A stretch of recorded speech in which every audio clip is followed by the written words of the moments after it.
Bueno. Good morning, everybody. Thank you for participating on this workshop on leisure and natural areas and parks. Today we have the opportunity to count on the participation of some people who are going to talk us about their experience and practice in different environments and natural areas. In terms of attracting disabled people,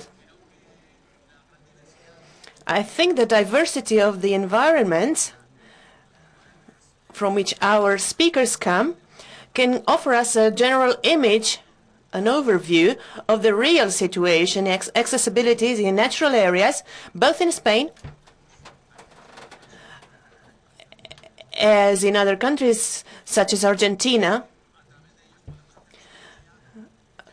We can have an image, an idea that we're talking about different environments, different organizations, different sizes.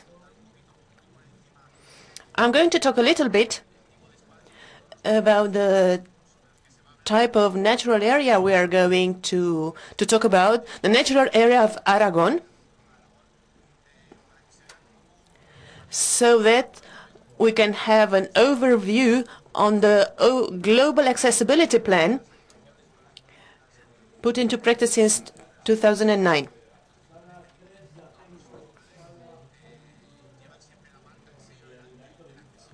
We always have to talk about the accessibility mark.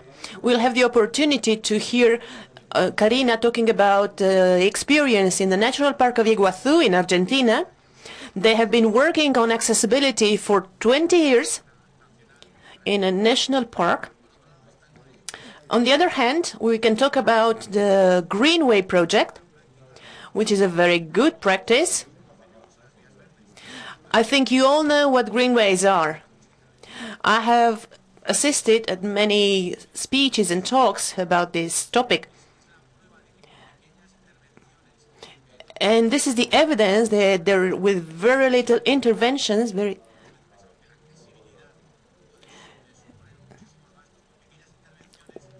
we can achieve accessibility. There is no need for big investments.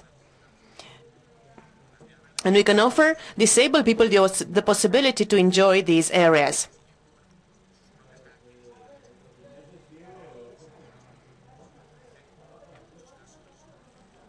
We are going to talk about trekking paths where disabled people can enjoy.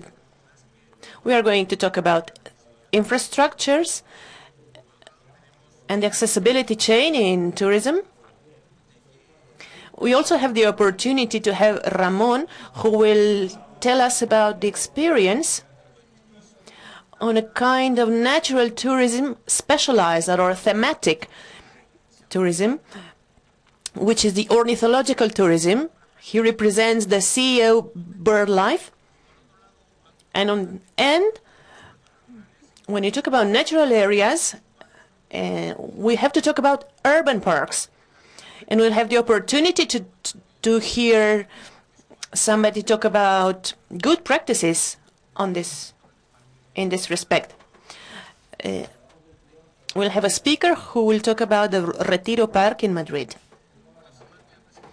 I'm going to introduce the speakers. First, Antonio Brotons. He's the Chief of Service of National Areas and Sustainable Development of the Department of Agriculture and Environment from the Aragon government. He's a civil engineer. He's Head of Office of Natural Areas and Sustainable Tourism in the Department of Agriculture, Livestock, Farming of the government of Aragon. Thank you very much to the Foundation for inviting us to take part in this Congress. It seems that this is not my presentation. If you can manage it. Anyway, I am going to start because we are behind schedule. Basically, as the moderator already told you, I'm going to talk about the work, the jobs we have done in the lately, which was previously the Department of Environment of the Government of Aragon. We have to make our natural protected areas accessible, and we have to have a wide and variable offer with inclusive resources. I'm going to start talking about the natural area network of Aragon. Our objective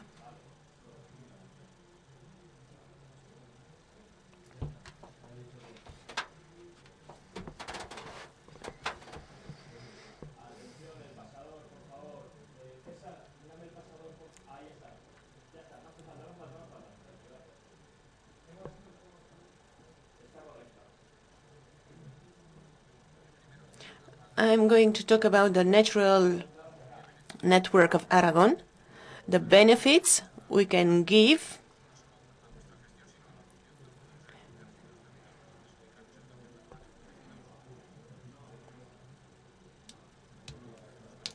and I'll also tackle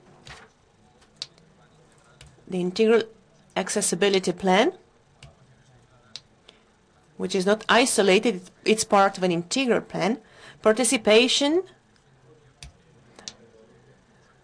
other kind of jobs that we have carried out, apart from those related to infrastructures and equipment.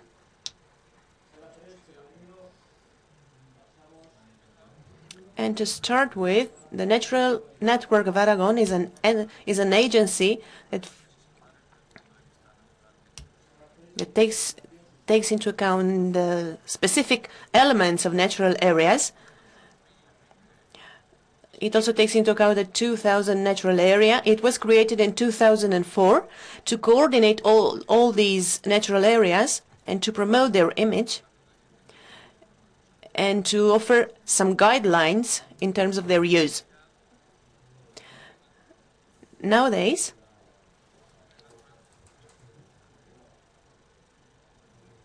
I cannot see the screen very well.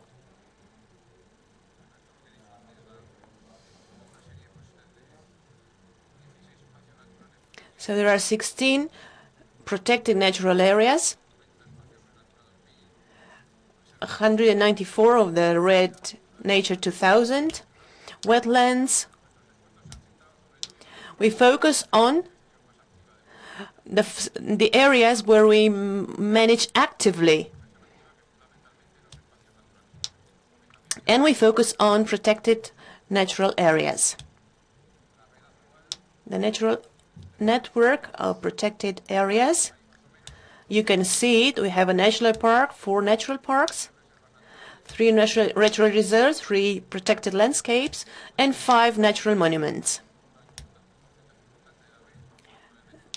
Huesca has the highest part of the monuments, and there are others in Zaragoza and Teruel. We are trying to increase the natural areas in these 2 provinces. Our objectives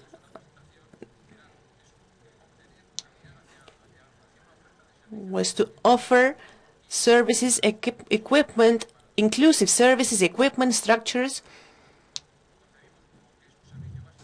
This is a basic service that we must offer, and it's also social progress. And we think we don't have to give up. This is why we're trying to continue to do things. And finally,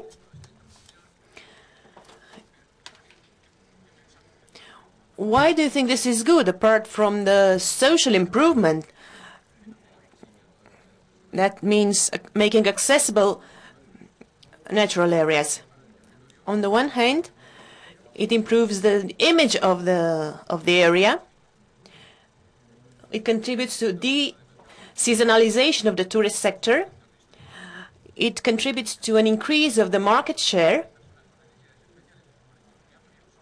because we're talking high sector of the population, around 4 million people in Spain, which people who don't travel alone, they usually travel accompanied. So we can talk about an increase of the market share. And finally, it can have a good impact on the employment in the area. The actions that we carried out in natural air network of Aragon, we have been doing things in terms of accessibility for a long time, but we haven't been able to take advantage of all the resources, available resources. But when we created the network, we took into account accessibility criteria in terms of visual and walking people with visual and walking disabilities. We have taken into account adaptations for sensory disabled people. This was an important step forward that took place in the 1997, 1998. But until 2008, 2009, when we elaborated in Jiggle Plate, we haven't approached it globally.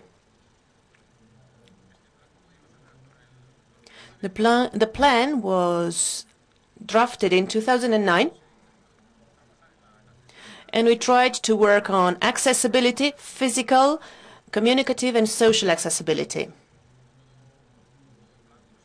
As is any plan, there were some stages. The first stage was the diagnosis of the situation in terms of the situation of our spaces, an assessment of all the infrastructure and the services we were offering. The second stage was to make a selection of elements that we could take into account in terms of accessibilities. And the third phase considered measures that would be taken. This plan wasn't a technical document. It accounted on a wide participation from different sectors of all the peoples involved or interested in these topics were also involved into the project, from associations of disabled people, ONCE Foundation. We work with the business sector in the area. So we counted on a very wide participation. We have established some criteria when designing, when drawing up the plan, and we introduced into the discussion, and we started to involve ordinary people, the local administration, and we have also tackled the issue of accessibility. We have worked with the Office of Sustainable Development, the technicians,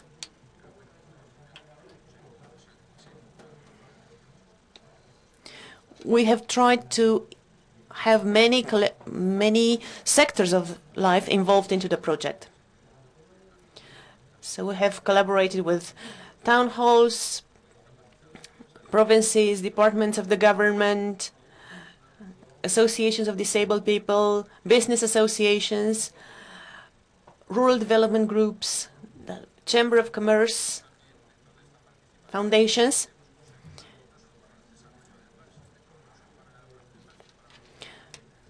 We have also collaborated through conventions with ONCE foundations and IMSERSO in terms of consulting and economic support in some actions, and with La Caixa social work.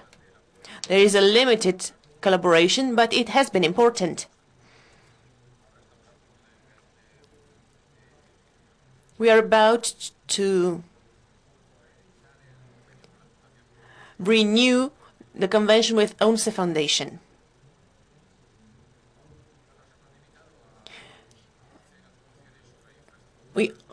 We have worked on infrastructures, but we also worked on training. We have organized courses, training activities.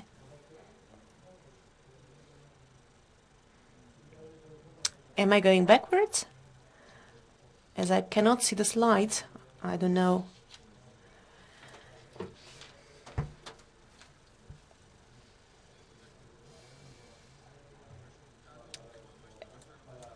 As a result, until now, we have adopted a wide range of infrastructures. We can talk about 11 interpretation centers, 6 bird watching centers. We have also organized training sessions. In our centers, we have an educational program, and we have carried out adapted educational programs for people with special needs, for people with physical, sensory needs, and we have tried to adapt the infrastructures to these kind of needs. Here we can see examples of the interpretation centers I have talked before that has been renewed. Is the interpretation center of Vierge.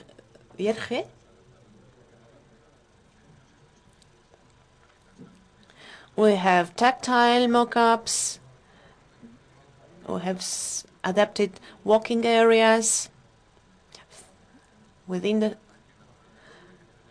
National Park of the Sierra de Cañones de Guara.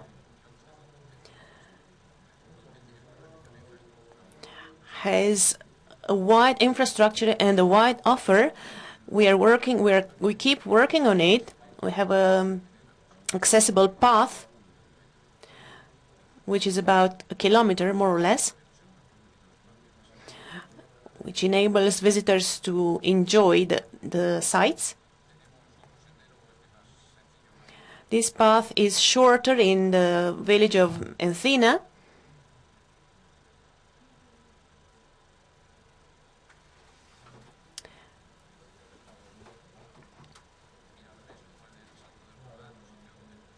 We have panoramic view places where we can see birds, we can admire the landscape.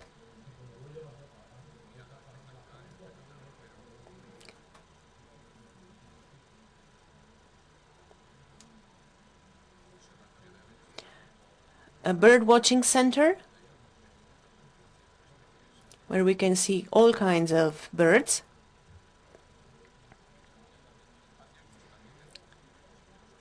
So we have accessible paths, the path of Linza, an area which has a lot of tourists.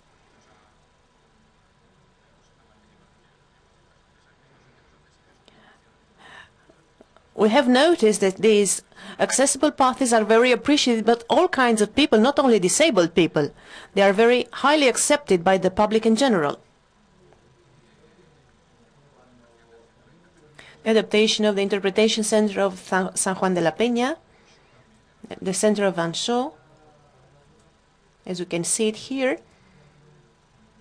We also have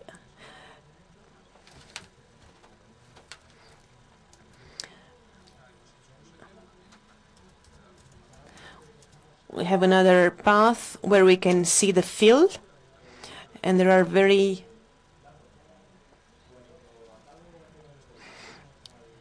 I'm finishing, I think. I have path adaptation in paths. Here we have different examples of the works we carried out.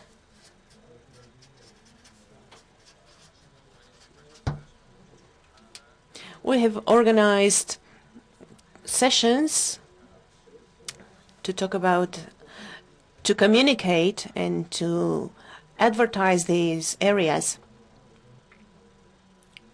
Here we have images of the sessions we have carried out.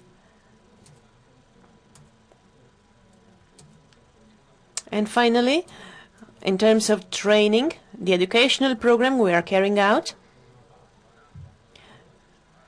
which is aimed at school children. We are trying to work on environmental education. We're not a tourist business. We don't create a product, but we're trying to coordinate the businesses in the area. And we work with tour operators and businessmen in the sector. Consequently, in 2011, the National Park of Sierra de los Cañones de Guara received an award for accessibility, for universal accessibility. And we are competing for a project, for an European project, Excellent European Destinies in 2012. And we have been given the national award. As conclusions, this is an ambitious project, and we're trying to make people aware of the natural values, and we're going to keep on working according to our possibilities. And I want to emphasize the important participations of the different sectors in the territory that will enable to generate interest for the management of the natural areas. Thank you very much, Antonio. I want to emphasize 2 sentences. Natural areas are appreciated by everybody, and accessibility doesn't mean carrying out actions for disabled people, but it's about good designs and good solutions. I'm an architect, and I can say there is no accessible architecture. There is good or bad architecture, good or bad urbanism. And we have to take into account the designs. I am aware of your interest and the interest of the government of Aragon in terms of accessibility, and this is a mark in their own DNA. I'm from Aragon. I know personally many of the people working in the sector, and thank you, because I know you have worked hard. Thank you very much, Antonio. And carry on. Karina Pudor will talk us about the accessibility at the Iguazu Park. She is a sign interpreter. Since 2003, she works for the Department of the Natural Park of Iguazu. She has different works that she has presented in different conferences and congresses.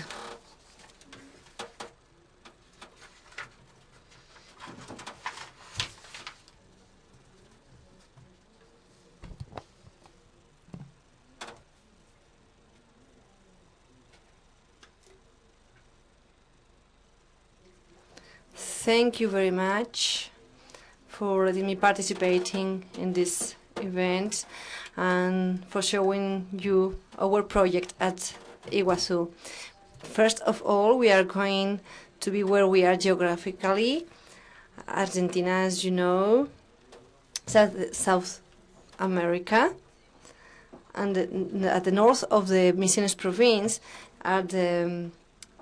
is the Iguazu Park that we share with Brazil. The park is a natural protected area. It's about 67,000 hectares, and only 40 are open for tourism. It's a private company who manage the services since the 90s, and around 2000, 2001, the works were finished. There is an integrated management system. They count on the ISO regulation certification. Since 2011, we are part of the AUNet. On Friday, Wilson, we will talk about this specifically. And in December 2012, it was certificated. The accessibility was certificated. We can see a map of the area. This is the area of reception. This place was built in an ex-airport, so that it wasn't necessary to build in a protected area. This map shows us the principal access to the park. We can see the access to the Devil's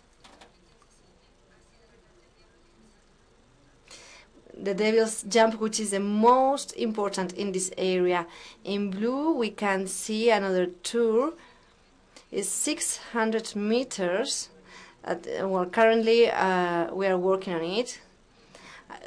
And then there's another tour in yellow. The only place where we have to use the stairs, we can see some lines, but it is accessible by ramps. The accessibility project to the park was based in a program called Nature Without Barriers. It was thought to renew the whole infrastructure of the park. This foundation advised about the whole renovation.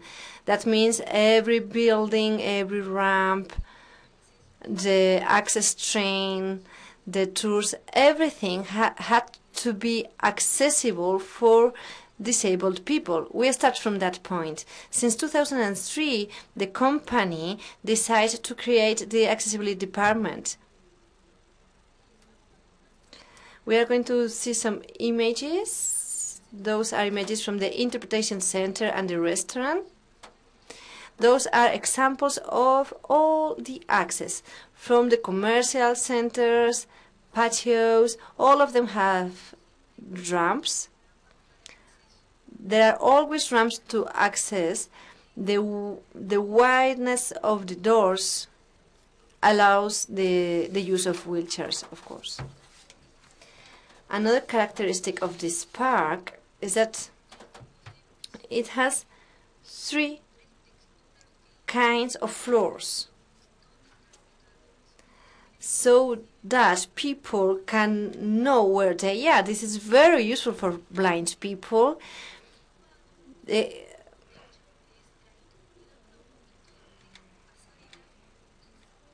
are 3 different stones to difference the floors, and they are anti-slipping.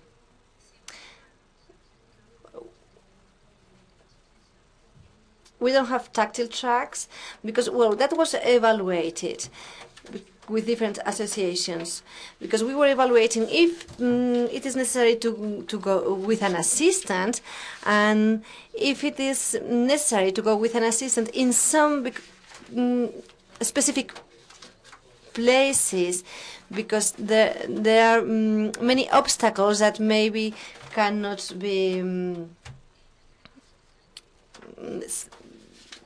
detected by a cane.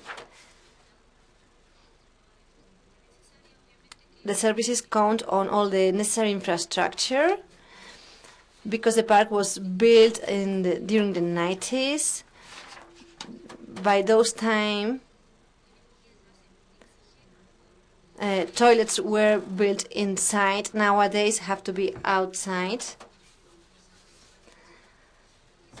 What we do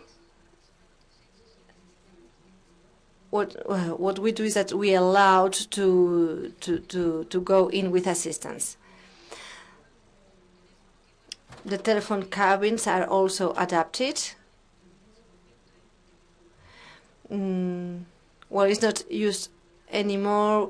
This kind of telephone used to be used with assistance for deaf people, but nowadays, obviously, with the technology, this is now just as a souvenir of what we used to use. We are going to see another images in where we can appreciate the old infrastructure, the kind of drums that we used to have before the works, and the new ones.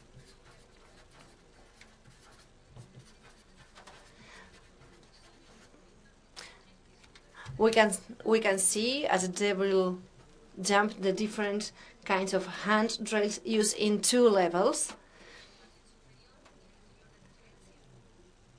We can see the difference between the old infrastructure and the new one.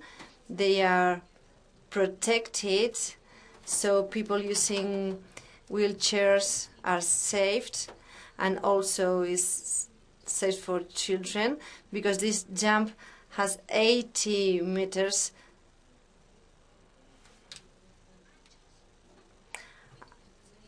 About the width of those runways,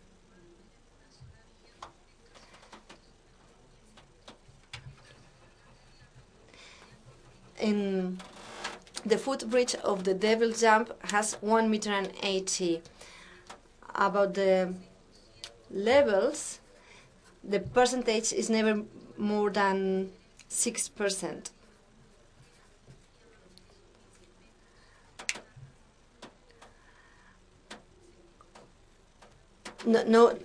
Nobody will find any difficulty in doing this tour. As I told you before, at inferior level, there are some differences between levels.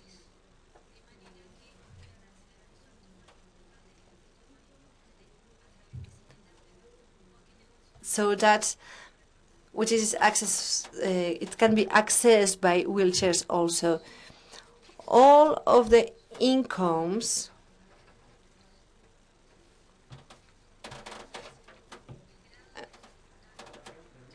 okay, the names, there is the whole information about all the spaces and also the additional information from the park.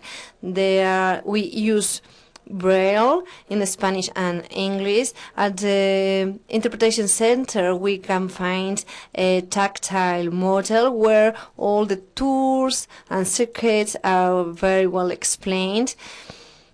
It is done in a way that even people not using Braille can understand it. We can also find some models of the special the animals from the area, and they are kind of sculptures made from local natives, which can be appreciated by the visitors. They are at the interpretation center. We are working on 10 more models, sculptures. Well, they have the rhythm, the native people, to finish them. About the train, it's an ecologic train. It is opened. So from the central station, the visitors can access to all the circuits. It has 2 different stops. The gorge one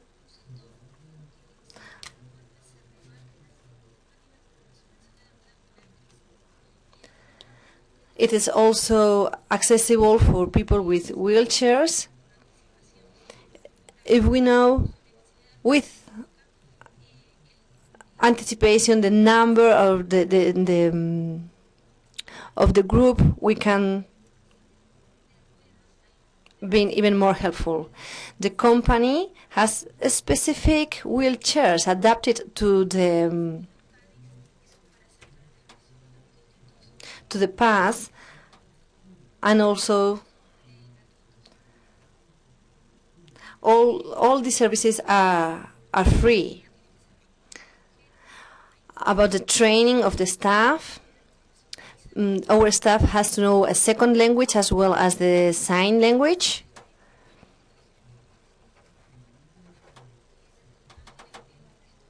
We can see some images of the restaurant. Guide dogs are allowed, of course, and the Braille system is at the menu. We can read it at the menu. When talking about accessibility, we always talk about the extremes, but also it is open for elderly people, schools, little children. It was necessary, after working on the whole infrastructure, all the staff has to follow a special training in order to learn how to deal with disabled people and to learn about the different disabilities and how to cover their needs. This extends to all the companies involved on the national park. Well, this is a very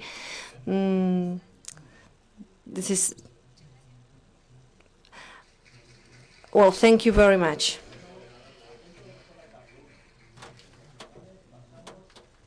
Muchas gracias, Karina. Thank you, Karina. I'd like to remember that some of the solutions have been adapted.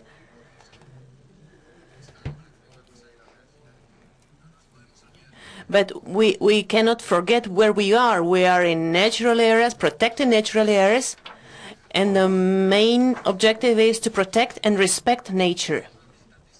So all the visitors know what they're facing when they go on such a visit. So I understand that all these adaptations must offer proper solutions, but which are perfectly valid. Thank you very much, Karina. And now, Arantxa Hernández and Tatiana Alemán are going to talk about accessible greenways. They will make a presentation. First, Arantxa Hernández will talk with bachelor's degree in sociology, specialized in environment. He is responsible with greenways in the foundation Vías Verdes.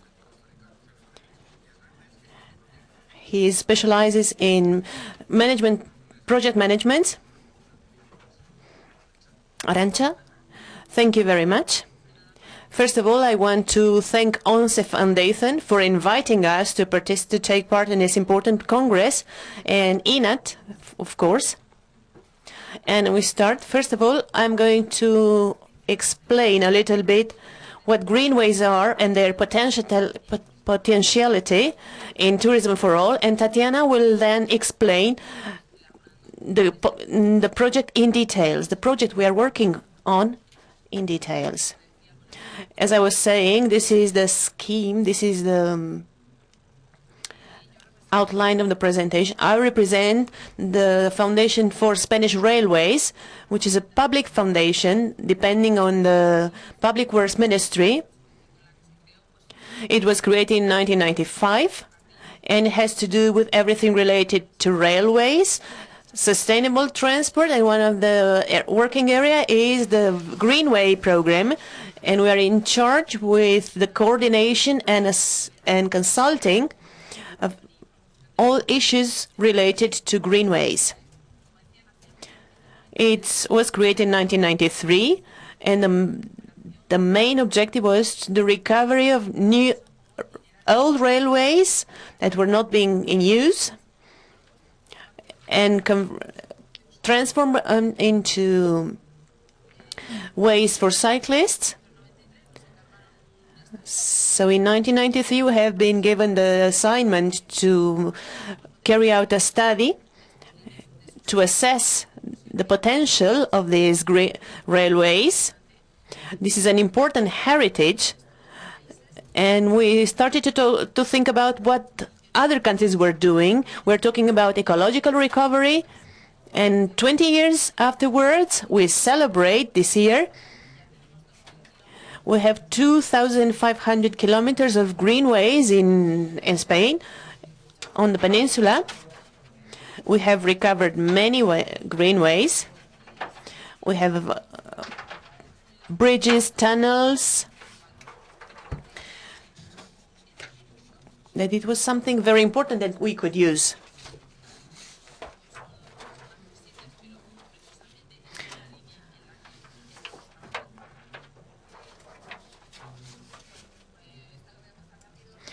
I'm going to make a quick presentation. The program is carrying out based on a collaboration convention with the Ministry of Environment,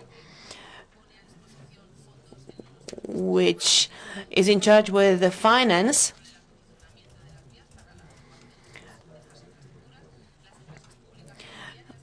Also, public railway companies are involved in.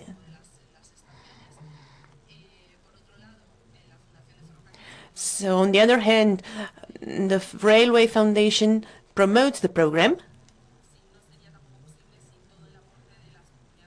And we also count on the support of the autonomous regions that have become involved in the different stages of the project, city halls, and citizens who are the first ones to achieve, the first one who help us in managing greenways.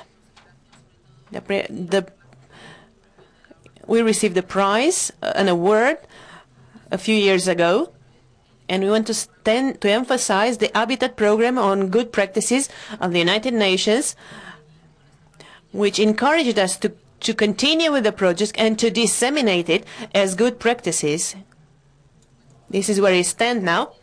Greenways, as I was saying, have different uses. We can promote active tourism, the access to nature, use of public spaces. It offers the possibility to develop economic opportunities in the rural area. And of course, we can talk about accessible tourism, because greenways, which have become greenways after being railways, bear within human heritage.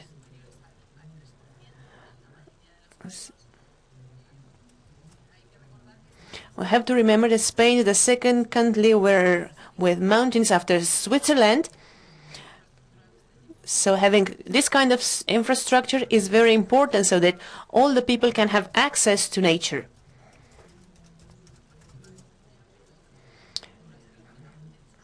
Apart from paths and other kinds of infrastructures that are less accessible, in terms of slopes, don't overcome 3% in terms of curving radius.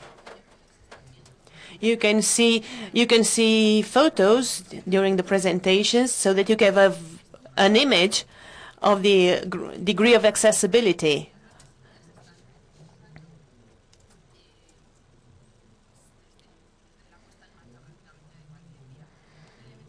An important element of these railways is that all the slopes are taken care of with engineering solutions. There are viaduct bridges at the crossroads with other railways, roads.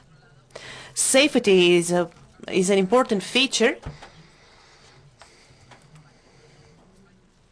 This is heritage that we make available to everybody, so that everybody can have access to this kind of natural areas. You can see examples that show what I'm talking about.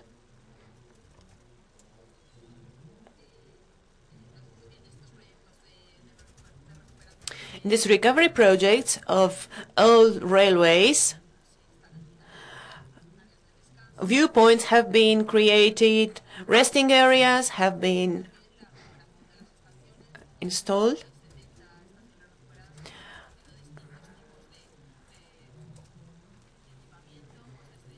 We have centers where there are different kinds of equipment, there are restaurants, accommodation,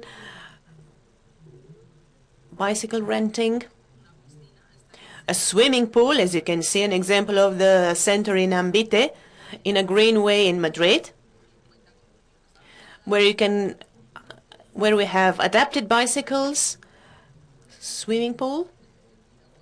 In this respect, thanks to these accessibility levels, greenways attract all kinds of users. This is what we're talking about before in terms of accessibility, in terms of inclusive accessibility. We can talk about family groups. This is an important group of users. Trekkers, cyclists, elderly people, people who want to exercise, want to do physical exercise, small children, elderly people, pregnant women, and of course, they are fundamental for people with reduced mobility or people having other kinds of disabilities. This is the Greenway of Tajuña with adapted bicycles. In this respect, we are going to repeat data and information. We're going to repeat over and over again that there are 50 million disabled people. This is a niche market. This is a very important niche market in terms of tourist promotion.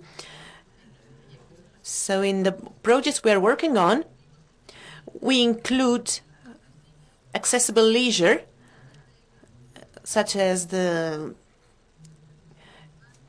Green Job Project. This is one of the most recent projects. This is information we are going to repeat through the Congress.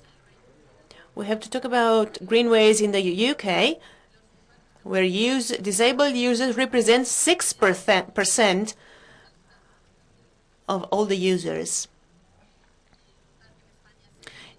In Spain, there are 10 greenways where you can have adapted bicycles, thanks to an agreement between Sanimas and the foundation, and in collaboration with the Foundation of Railways.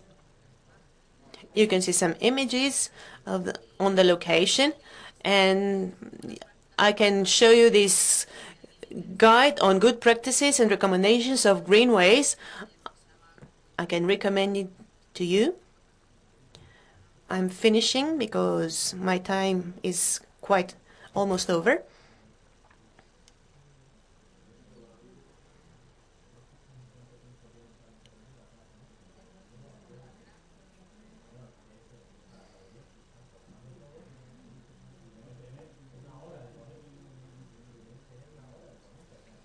I don't know, it's stuck.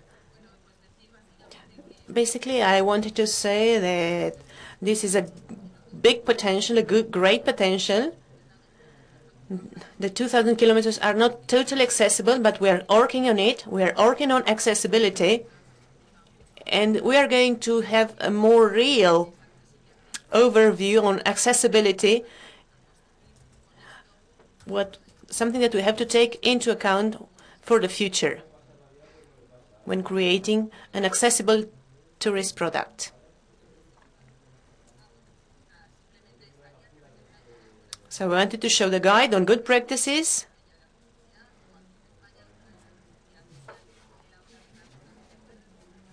on accessibility plans here in Spain for different areas, and other examples on greenways in Girona, which are greenways for job placement for psychically disabled people.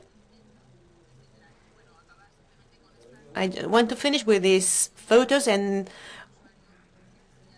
I want to finish with the sentence of a wheelchair user who thanked us for having created these itineraries and for making it possible for them to enjoy the countryside.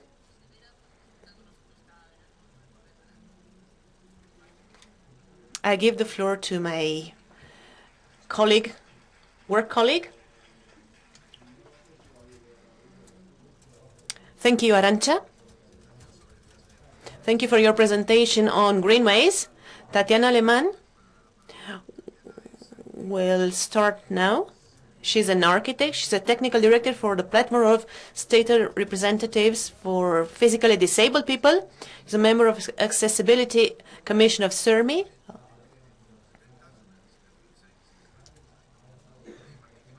She participates in technical committees.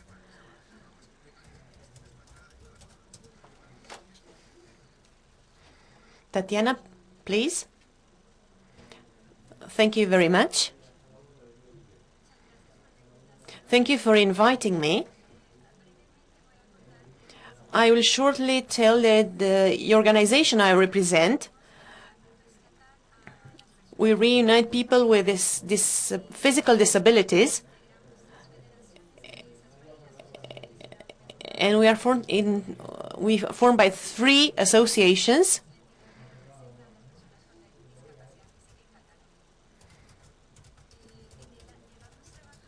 We have been working in the area of accessible tourism since 2002, and we work on 2 collaboration areas. One aimed at disabled people and the other aimed at the tourist sectors, public administrations, professionals in the tourism sectors, private businesses. We are a member of the European Network for Accessible Tourism, and we are leaders of a business association for responsible accessible tourism in Spain, in which there are companies from the ONCE Foundation, and we want to propose a recognition for this accessible tourism.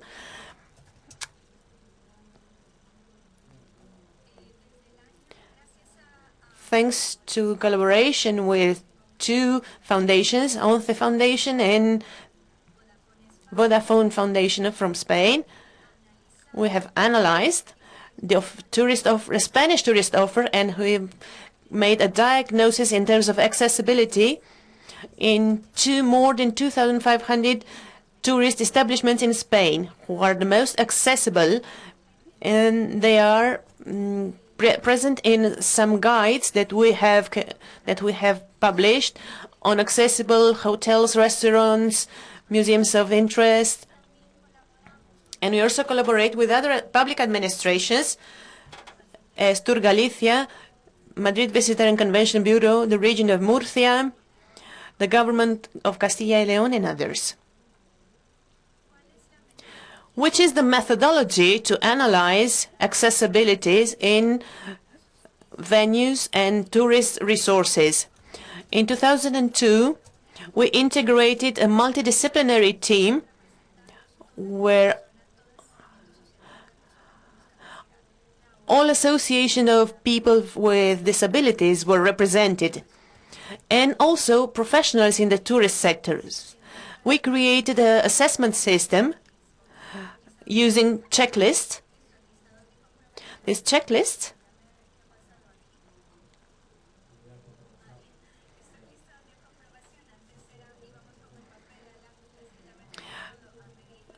in the past we used pencils and papers to measure and to make assessments, but thanks to economic support from Vodafone Foundation, we have digitalized it, and this system is guaranteed by all the associations of disabled people in Spain.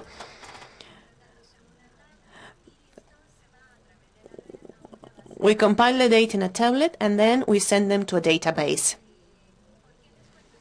Why do I tell you about this methodology? Because it's the methodology we have implemented and we have used to analyze greenways and tourist resources near greenways. There is a difference. We can talk about in greenways, there are some basic conditions on accessibilities. Arantxa has already talked about it. We have talked about slopes, the rail width, tunnels, viaducts. What we are aiming with this project, as transform accessible infrastructures into an accessible tourist product.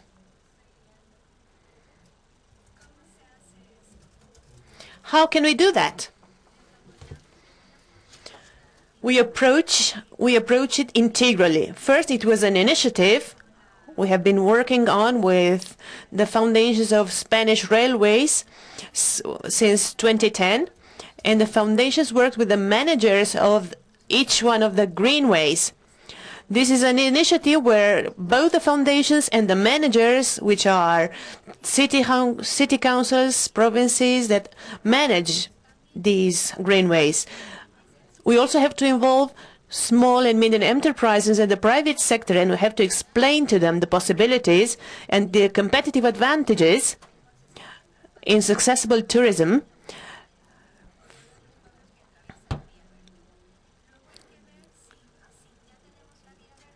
If we have the greenway,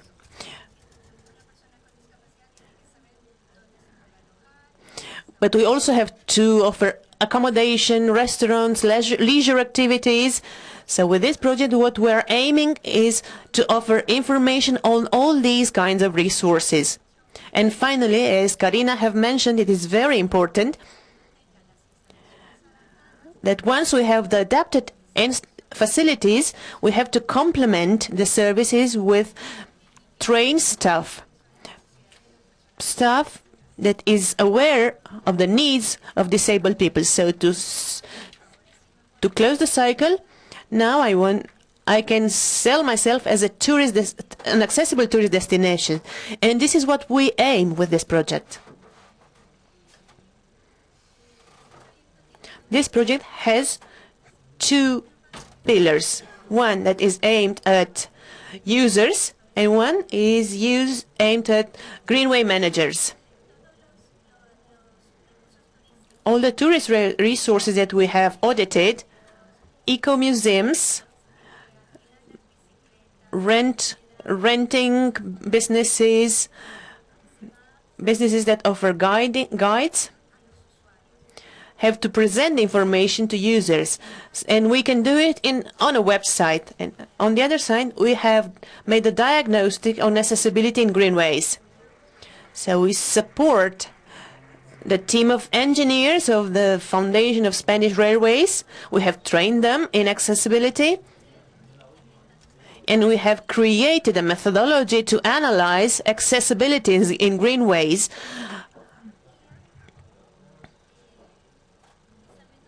The methodology will be accessible to managers and will be compiled in a good practices guide. As I have already told you it, and my time is very limited, I'm going to pass to the next step. In September, we are going to have a website called viasverdesaccesibles.com, and it will be aimed at users. Users will have information on accessibility features, on the most adapted parts of the greenways we have analyzed.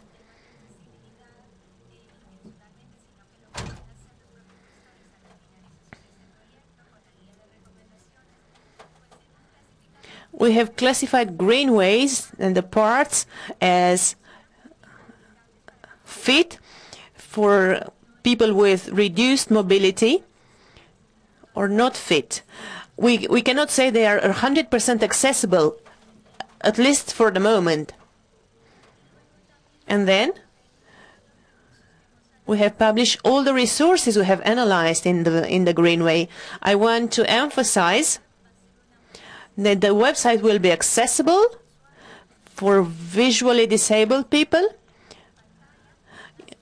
They could use a screen reader.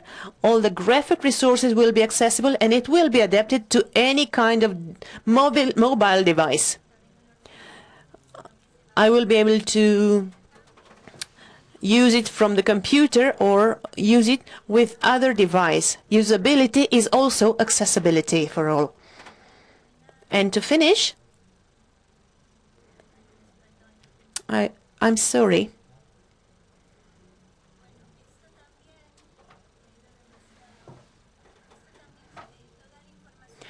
All the information on these establishments, on the greenways, will be published on the accessible tourism website of Prediv.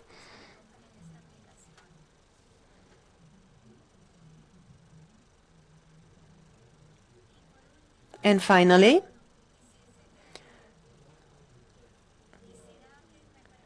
I would like to have the opportunity to show you a video so that you can see that despite the fact that greenways are not 100% adapted, disabled people use them and enjoy them. And so much that one of our federations, ASPAIM Catalunya, created a group of users called Three Wheels. This is something that will benefit all disabled people. Thank you very much.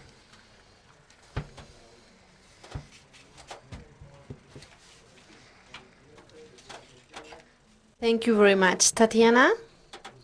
Well, I have the feeling, and what has always attracted me from the Greenways is that it's a very imaginative project, which at the end is the best for all projects.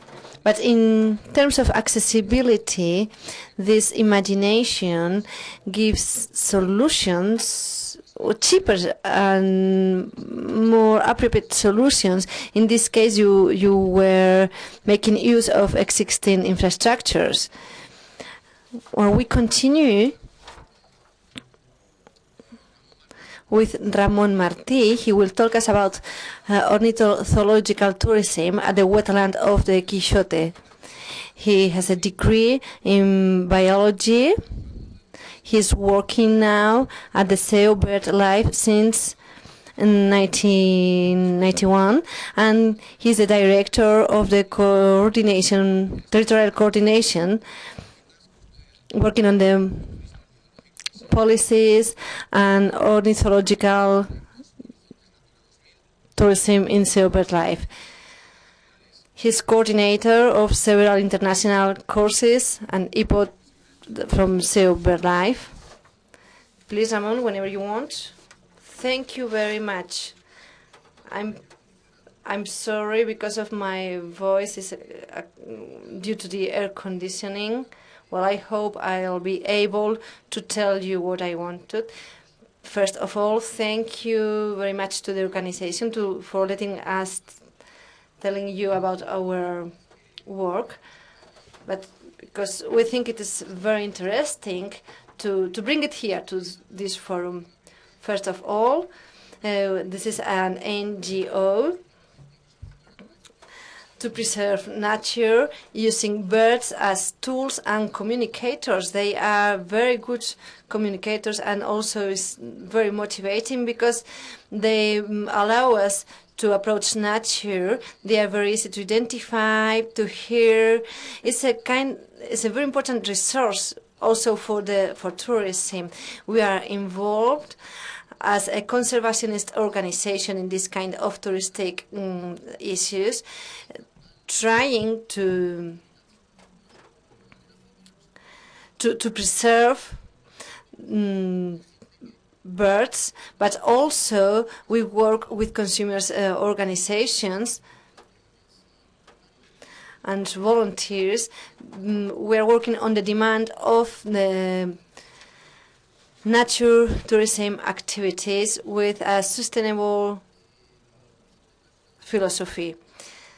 Horizon Nature 2000 was developed in the autonomous communities. In Castilla-La Mancha was starting with a project of ornithological tourism. We have three parts. One of them was to contribute to the information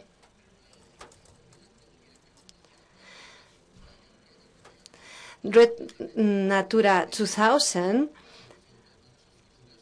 gathers together all the efforts for the different administrations, national and European ones. In Spain, we have a very high percentage. We have around 2,000 sites. So we had to inform about this net. That was one of the main points of the project. A second one was to contribute together with the administration technicians to elaborate a procedure to because it was very low, and we need to regulate it as necessary. The third point was a demonstrative one, to demonstrate with real projects and situations that all that we were talking about the Net Natura 2000, all that could bring incomes, and trying to avoid this topic that is thought that those natural spaces are not useful, but not. Of course, the protected sites give us many possibilities for complementary activities in the areas, and also helps for the rural development of those areas. Those are some of the details about the general overview of the project. And because of this public use of the project, we had also like a kind of moral commitment with part of our society, also to allow disabled people the access to this resource, because natural birds are a natural resource for them to enjoy also. So we decide to develop this accessible tourism initiative in one of the natural protected space in Castilla-La Mancha, in Cepa. Cepa is into the Red Natura 2000. It's a bird interesting site about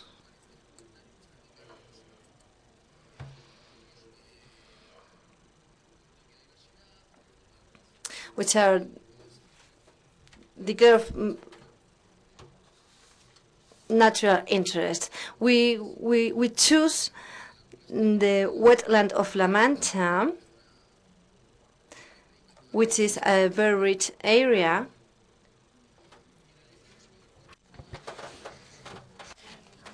We have chosen around the area of the Don Quixote wetland, which is a touristic area, equipped because it seemed to us that it could be an important element to include birds and their habitats in this tourist offered in the environment around all that means the Don Quixote route, adding cultural, historical, astronomical, and tradition, craftsmanship, which also form part of the environment that we are presenting, where birds are presented. Birds are there. It's not a casualty. Birds are where they are because there are certain conditions met, and there are certain habitat conditions which make them live there. And we wanted to integrate the bird fauna in this tourist offer with all its elements in the environment.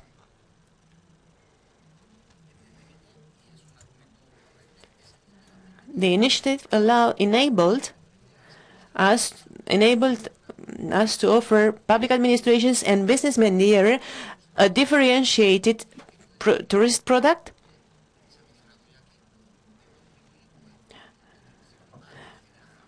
which could contribute to job creation and local wealth, and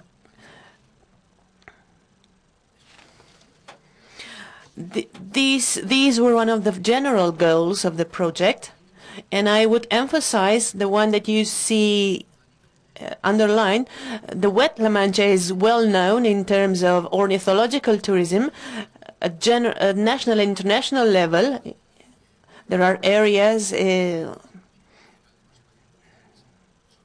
important that are natural reserves, and they are internationally recognized.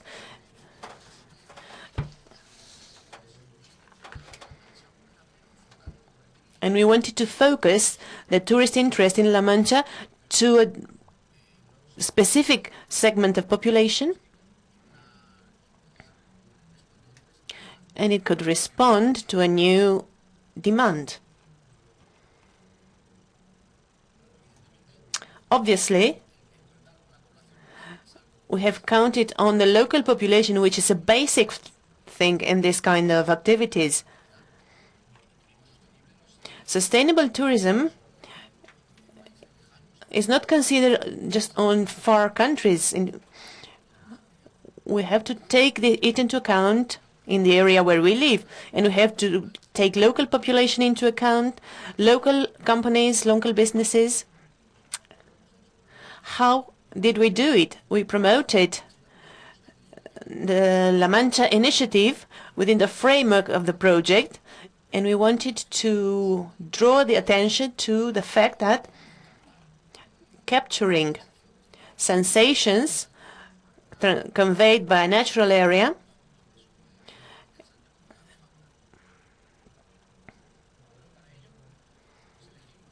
we chose, and we decided to focus the activity on the Don Quixote route. There is an initiative of the City Council of Pedro Muñoz,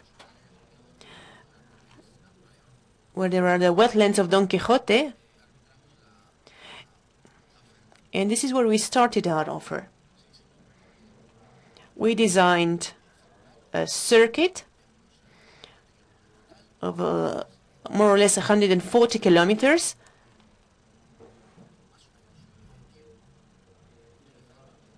and we used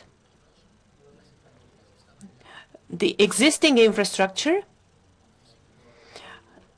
that was accessible, and we also adapted infrastructure where there were no accessible tourism infrastructure or initiatives.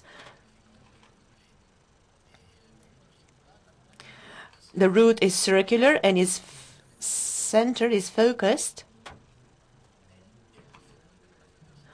on the interpretation center of the Don Quixote wetlands in Pedro Muñoz. And this is an example of recovery of an old facility, the local swimming pool. And this is the starting point of this route that we propose to you. Obviously, I'm not going to give details because you will know much better than us the accessibility criteria, taking into account when designing an accessible tourism offer. And what we did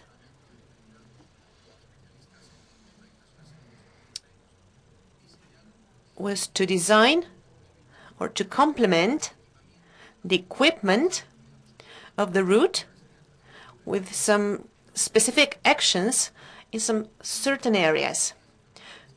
This is one of the existing infrastructures that it was integrated into the design of the route. Accessible observatories, ramps, footbridges that enable access to enjoying the natural resource, such an important natural resource, which are birds. I'm not going to insist on it. You will already know details. Smooth walking surfaces, interpretation centers on nature, and so on. What have we given?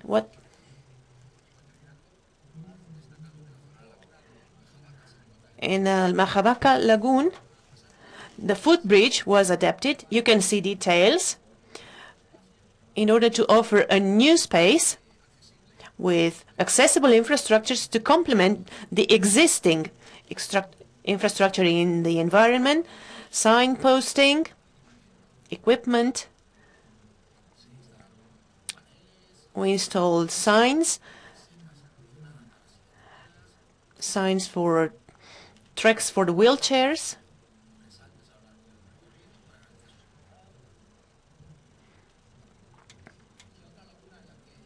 The other lagoon we were working on was the lagoon of Pedro Muñoz, where we did virtually the same thing. We designed a peripheral route for users of wheelchairs. We installed signposts in Braille with basic information on the route, on the area. We installed in the two interpretation centers, both in Pedro Muñoz and in the other one, bird mock-ups made in resins that were showing attitudes, behaviors typical for the birds. And as you can see in the example in the photo, you can see a white bird is one of the most typical species in the wetland. It is very real. It is very true to life. We have also produced audio guides that, apart from describing the route, were giving other audio sensations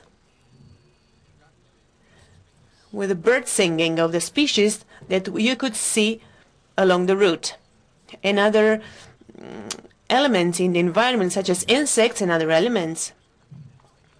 We have used signposting both within and outside the centers. You can see the points that makes reference to a certain place, to a certain point in the audio guide. The adaptation of the paths, and so on. The person also consider other activities such as training, which is a basic need in the tourist sectors, and above all in the ornithological tourism sector. We have published other disseminating materials and maps. Anyway, this is the message we wanted to convey. A tourist product, an accessible tourist product, and an available tourist product for the administrations and companies or businesses that want to use it. It was a demonstrative project.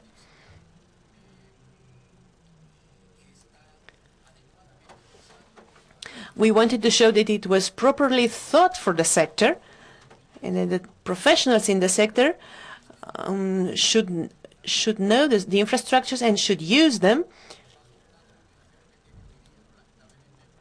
because the project finished 2 years ago, but we haven't managed an important demand. We don't have major interest in it because what we wanted to do was to equip the route. I wanted to present our availability. Only 2 companies have carried out pilot initiatives, but I insist the project is available for public administrations and associations of professionals, because we are talking about a very interesting resource. It's an experience that can be applied to other areas. Thank you very much. Thank you, Ramon. I want to outline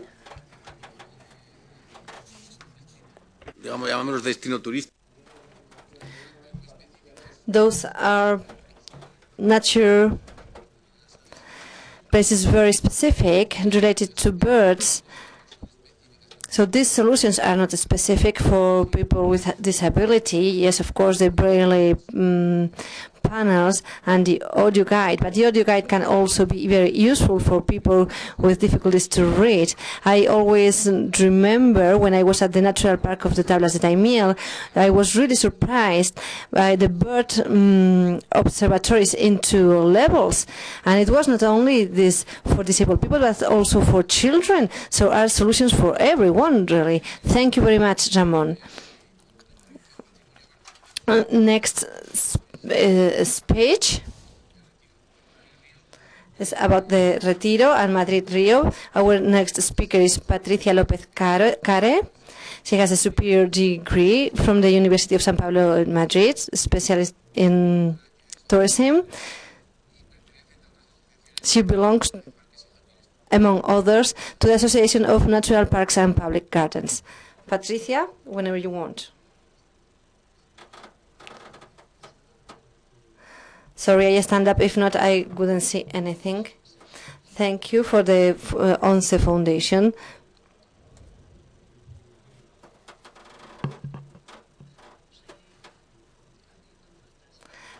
We are going to open doors to the green, cultural, accessible tourism in general in Spain, and if possible at the Retiro Park in Madrid, where 2 years ago I did a work. I was studying the parks. As we can see, Madrid city, all that we see, are 120 parks and public gardens that we have in Madrid, and most of them are, well, let's say accessible. Yes, it's true, we can going through, but many times we find many obstacles. We find break points so that we cannot access.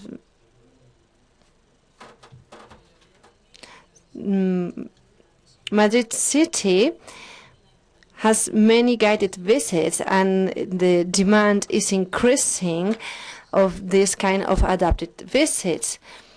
But the infrastructure is not complete. We need specialized guides. We need much more infrastructure, and we need to include these cultural visits also to parks and gardens, because those parks and gardens are not included in those cultural visits. This is a green historical heritage. We have huge parks as the Capricho. Those are historical parks. We have the Madrid Rio, which is an historical park, which integrates all the bridges are integrated, which are part of Madrid history and culture, and they are integrated in a new park, which is called Madrid Rio. Those are part of the accessible city, which we forget sometimes.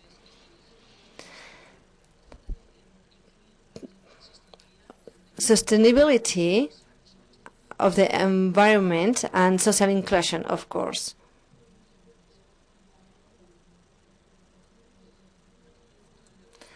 The cultural heritage, those are touristic destinies in Spain, very strong, and they are not enough used.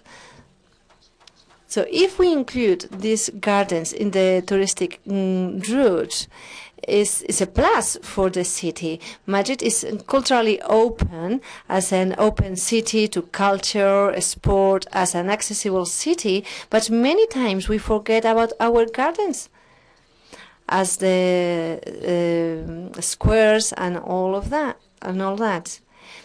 To invest in this kind of tourism generates employment and means incomes also. It's a potential market. The cultural green tourism.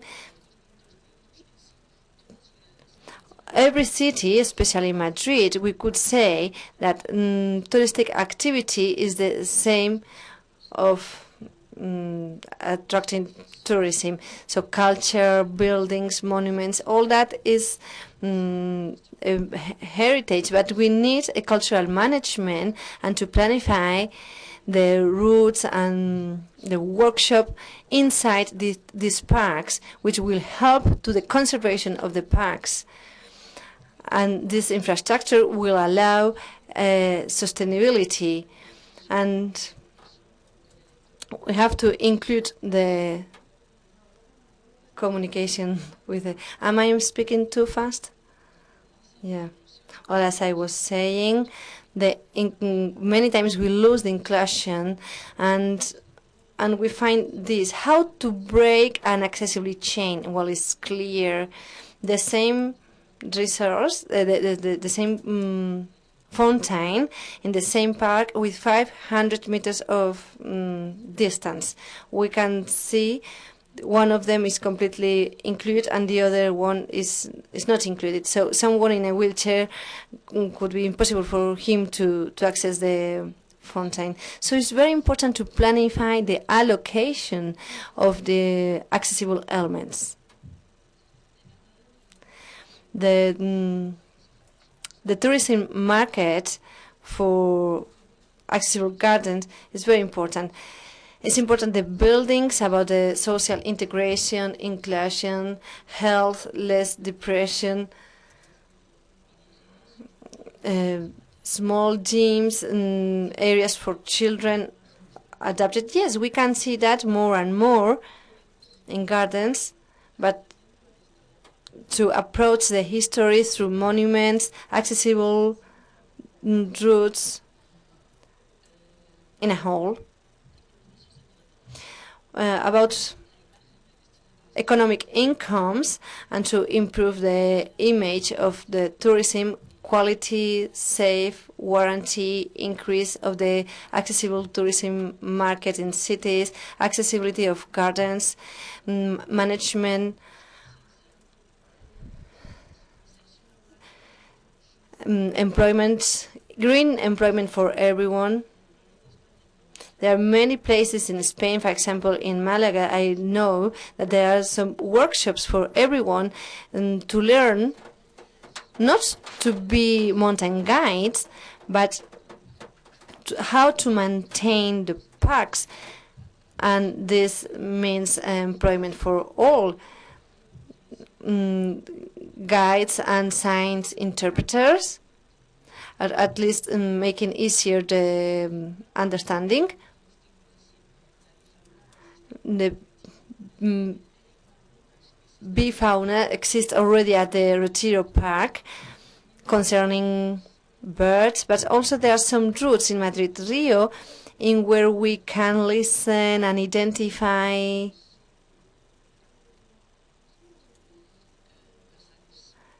birds from Madrid. There we can see in the slides some elements that we have analyzed at the Retiro Park, what we call breaking points. At the Crystal Palace, we can see footbridge with obstacles for wheelchairs because the handrails are too high to go up or to go down. There's another point, there are no signals, tactile signals, in order to guarantee safeness for people with visual impairment. And this is really dangerous. At the stairs, we cannot find any handrail for people with some kind of impairments. And this is the handrail for the lake. There are no contrast, not even with color. So for people with visual impairment, it gets really difficult. Another element, fountains. There are no working fountain at the Retiro Park accessible. There is a lack of signals there's a lack of signage for indicating danger. There are many obstacles for wheelchairs because the drains are too big, and well, the bin is not comfortable at all. For people with some kind of mobility impairment, it's very difficult to throw even a paper into that bin. Just 5 minutes. This is Madrid Rio, the new park with all the current law and regulation. The ramp is really dangerous. You can go straight onto the river, even with a very strong rules in force. Here, also in Madrid Rio, stairs without handrails, without protection, without signing. This person is going up with difficulties without any handrail. This is a children playground, yeah, accessible for wheelchairs. Have to adapt those architecture barriers.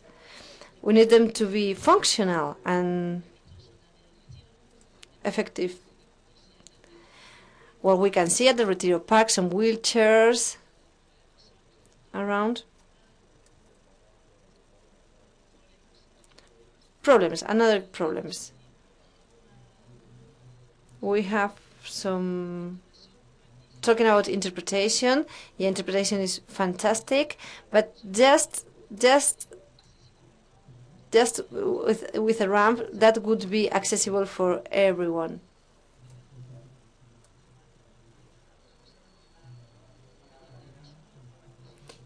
Here there's a bank, but also very difficult for elderly people to get.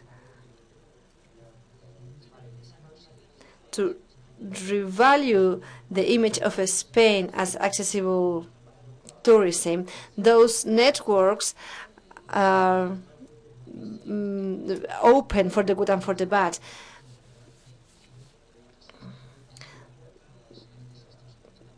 So this is not a good image for Spain. Conclusions. Following the regulations, some accessibility points are not useful because some points can be visible for some of us, but for others can be very dangerous. Another problem is that the professionals in tourism needs to be trained from the very beginning, but not later on. I had recommend guide routes in garden and parks.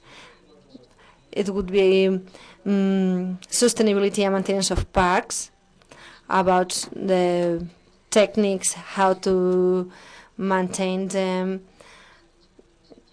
about vegetation and landscapes. So a kind of travel to the how to feel them through the touch, and also, of course, history of the park, which is a historical part of the parks. Also, a green cultural tourism accessible, adapted with common sense. Sustainable projects, workshops, and sustainability means employment. So yes, please, let's open the doors to gardens and parks from all around the world. Thank you very much, Patricia. I would like to outline from this intervention 2 examples. As we saw, the Retiro Park as an historic park in Madrid, and Madrid Rio, which has been just open. As you can see in the new one, barriers still exist, but which but it's supposed that in a bright new park and adapting all the regulation in force, those barriers shouldn't exist anymore. Well, I don't know if someone would like to ask something, but we really finished with the time of the workshop. Is there any question?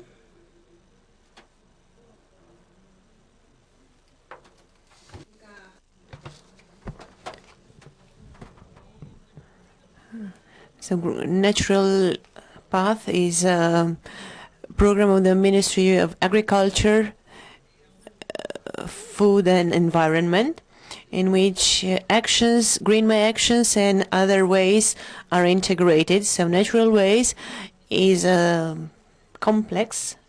So is it possible for all these ways that we are auditing that have been adapted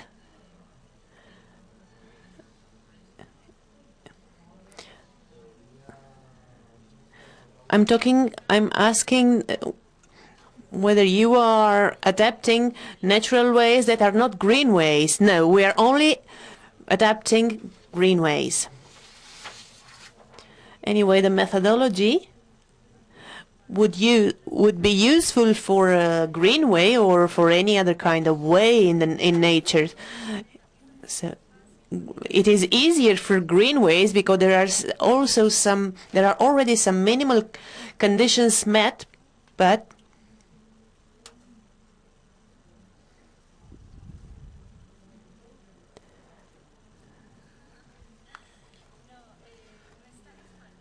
it is not available. But we are taking into account the possibility for specific projects with public administrations, so that when you buy a license, a software license, and this has a expiry date, you can use it or you can give it for the time length of the projects. But anyway, all the data would have to go to our database.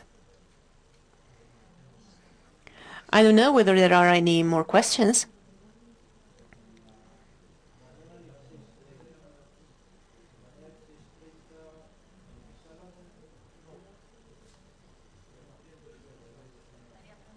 I would like to ask you on the topic of birds.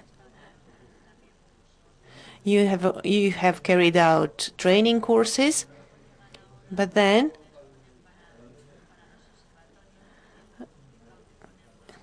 it is very complicated to set up an observatory because there are no aids. I'm talking specifically of the Valle of Tietar, an area where there is a wide variety of species and where it is very complicated.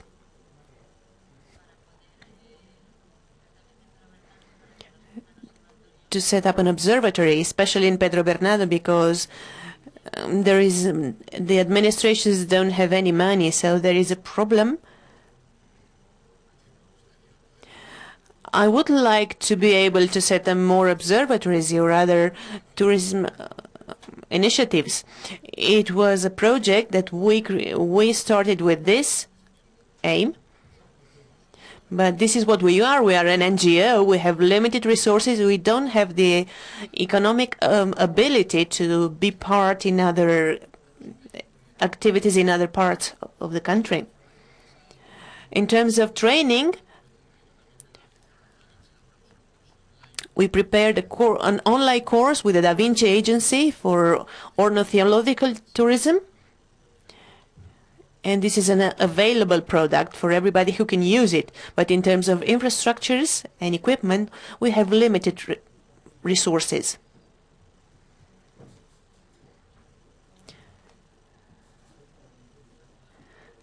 Listening to the intervention on technology, you made reference to the importance of the textures in mock-ups.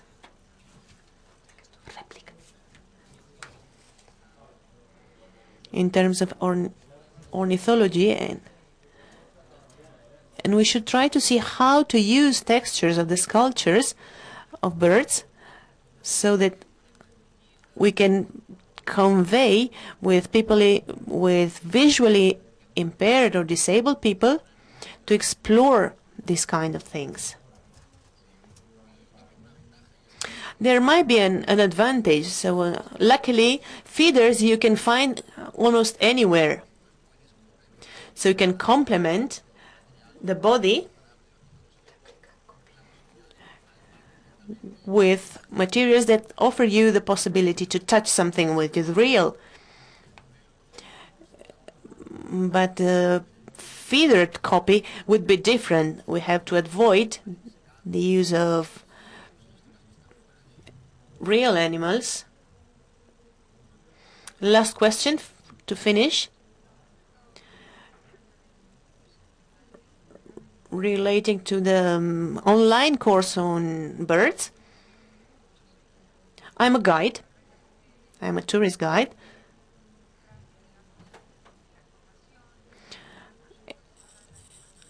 And I miss training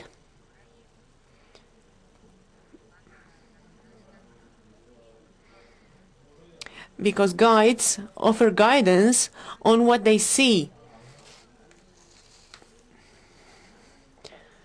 I found enriching in Buenos Aires, in the Park Costanera, where you can listen to the birds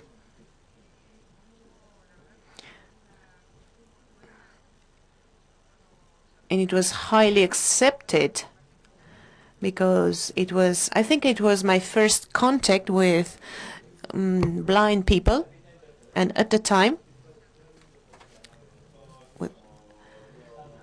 one of the blind people asked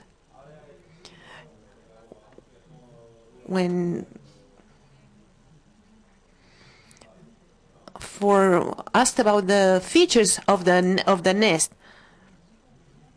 The person who did it, although wasn't practically trained, it gave us a good idea, because we could. The idea of the copies is wonderful.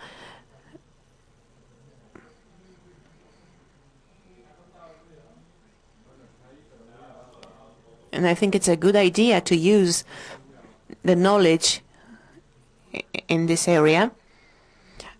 You use scale copies.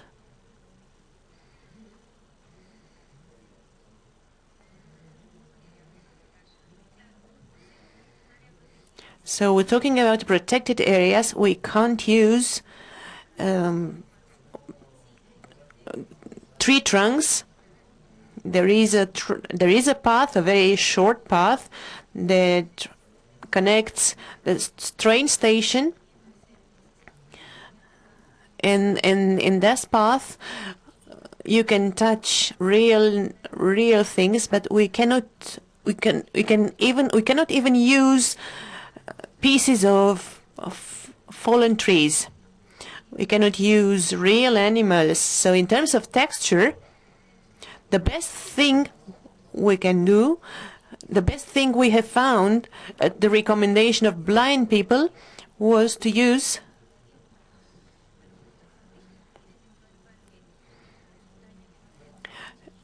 wooden copies that are very small. When we started to describe that it was similar to something, the mental image is not very clear. So in terms of this bird, the craftsman was very good, because the texture has to be smooth. It has to imitate the skin. We had to send them to a person who carries out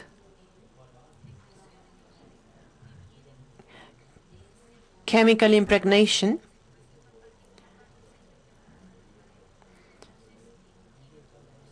So there is a whole process before the public can touch the copies.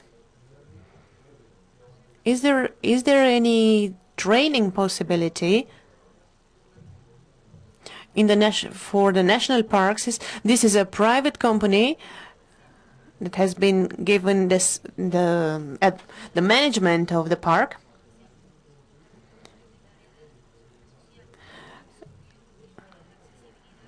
So the social responsibility area includes the accessibility area. The training is free. The private companies and the state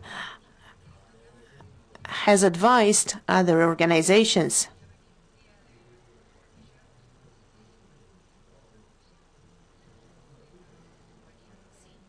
So do you offer free training to all guides? Yes, of course. There are people who come from other universities, for example, from Brazil, who already approach the accessibility. What we do is train the guides that are interested in doing it, or in case the guide has any difficulty within the group, we can help him and support him. Thank you. We are running out of time. Actually, our time is over.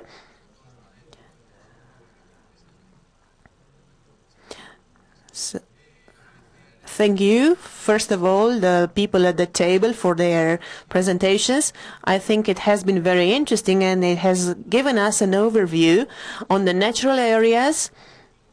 And thank you, everybody, for participating, for attending. And we invite you to visit all the good practices, taking into account that summer has just started. Thank you very much.